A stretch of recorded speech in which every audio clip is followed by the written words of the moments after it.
So for me, it's really important that communities of color, women, LGBTQ, just diverse communities have representation and have their voices heard on a global scale. So without us sharing our voices and having an impact on what our stories are in media, other people are only going to know what they see on TV created by someone who doesn't look like us. So events like this, the Entertainment Summit, other events like Afrotech, to get people in the industry, to get people knowing that they have a voice, that they have value, that they can be seen, is very important to me. So this is an amazing event that we have here. We have career fair meet and greets, so people can come meet with CAA, they can meet with UTA, they can meet with Hulu to get jobs or learn more about the recruiting process. We have career fair master classes, so we have Morris Media, who's doing podcasting 101, and then we have Kristen B. Carter with Trust Your Magic. She's doing a Book Blessed and Busy course to help creatives and entrepreneurs make 6 figures a year, which is kind of tough in LA if you don't know how to do it. And then we also have presentations from our sponsors.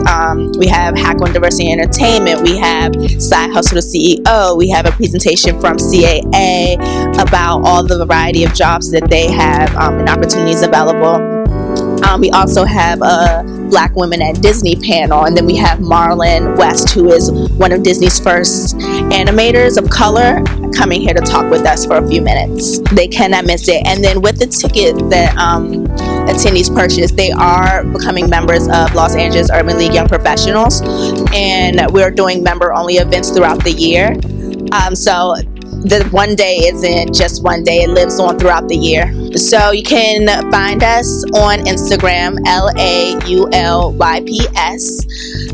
That's the Urban League Young Professionals Instagram handle. You can find more on there with the link to get membership. All our events are posted on there, and then we also have a website, LAULYP.com.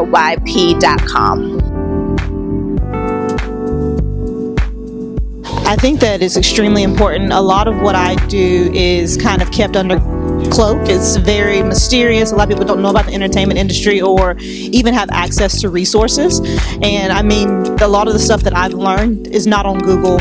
Can't really read it in books. So I think it's very important, particularly for people of color, women, LGBTQ individuals, to have access to these resources and to have access straight from the source. So that's why I love doing events like this. I love talking to people and really just being able to meet up with people and share my knowledge that I've gained.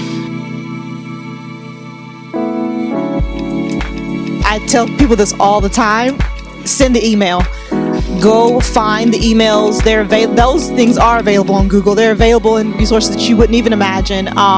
Send that email, send the cold email. Everything I've ever gotten, including this job, including mentors, clients, I've sent a cold email. Just expressing my interest and not really wanting anything other than a conversation or a coffee meeting. Never really putting it out there, hey, give me a job, or hey, give me this internship, but also having done the work prior to asking for that. I was very calculating in how I sent the email, what I said in the email, and really just having yourself together for that 15 minutes, because that time can be invaluable for you, and also that person doesn't forget people who reach out. Mostly building relationships, networking, and also going places that you don't necessarily think you might have access to, because you never know who's going to be on the other end. I make it a point always to answer every email, any phone call I get, particularly from somebody who wants information.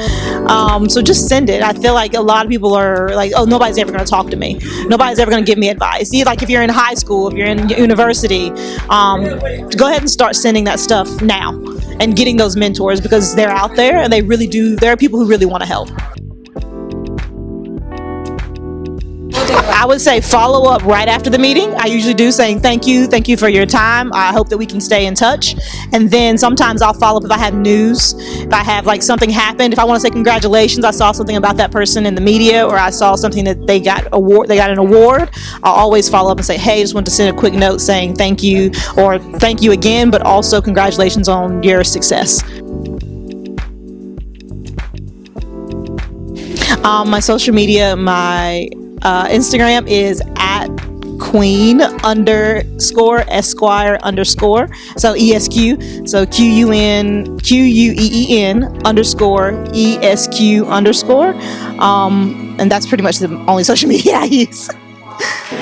Hi, I am very excited to be here. I'm excited to teach our youth what is happening in our industry and for them to learn all that the panelists have to offer, and give them back is amazing. So I hope that everyone takes away some really good lessons and some really good contacts. My Instagram is at the scripted page. Joy, I think it's so important for people in the industry at all different levels to be able to come together at summits like this, networking opportunities like this, so they can share their knowledge, their path. One of the things that's really hard when we think about trying to make it is staying motivated and staying focused on that path. So when you can surround yourself with people who are doing that grind with you, then you can glean that motivation again and again. So I'm moderating the Side Hustle to CEO panel today, and I really wanted to speak to the women on this panel because it reflects my personal story. I also worked in corporate America for almost 15 years, but then I had a side hustle as a producer and as a host. And so I really connect with these women. I understand their path, their journey, and their challenges. And to be able to illuminate that for the audience is something that I feel like the audience can take value from and apply that in their hustle. The one quality I felt that I incorporated into my daily grind in order to get me from my corporate job to making my side hustle my full-time hustle is taking initiative and a bit of grit. I couldn't wait to ask permission. I couldn't wait for someone to hand me an opportunity. I identified opportunities, possibly broke some rules, but still moved forward. And oftentimes when you jump, then the net appears, and that's what I believe in. One thing I hope audience members will take away from today's Side Hustle to CEO panel is the reminder that this is a long-term journey. This isn't something that you do for 6 months or even possibly 6 years and all of a sudden you've made it. This is something that you show up to every single day and make the choice that this is what you want to grind on and put your passion and efforts towards. And so I hope that they can leave renewed and inspired again to keep making that choice every day. The baseline I would say for helping to maintain momentum day in and day out is figuring out the time that I need to be able to hustle on a side hustle, a full-time hustle, personal items. There's so much to do, so little time. And so personally, I had to establish my morning routine. And so if I can wake up a couple of hours before I have to go to my full-time job to then hustle on my side hustle, then that creates time in the day that I usually don't feel I have. Hi everybody, I'm Jasmine Adams. I'm a creative producer, and you can follow me at Career Convos, all one word, all lowercase, on all of the social media platforms.